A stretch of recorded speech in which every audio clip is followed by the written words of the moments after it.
Are Americans stuck in poverty forever? Or is the system designed to keep them there?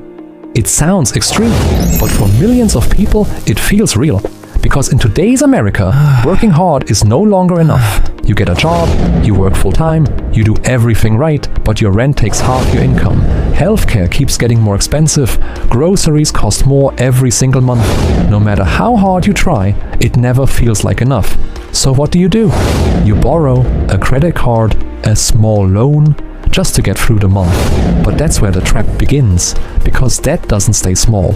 Interest starts building, payments pile up, and slowly your money stops being yours. One unexpected expense, and everything collapses.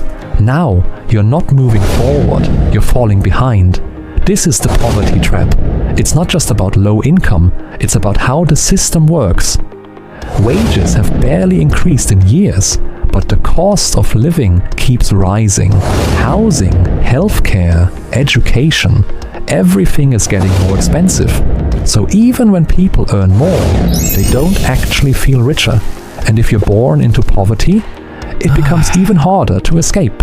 Less access to quality education, fewer job opportunities, limited healthcare, which means fewer chances to grow.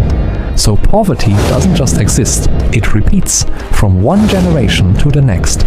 But here's the truth most people ignore. Americans are not completely stuck.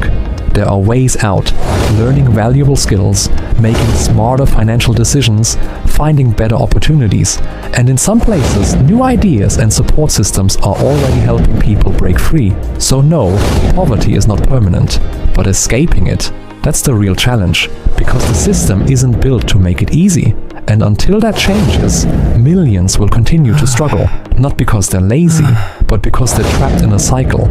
So the real question is, are Americans stuck in poverty or stuck in a system designed to keep them there? If this made you think, consider subscribing, because understanding money is the first step to escaping the trap.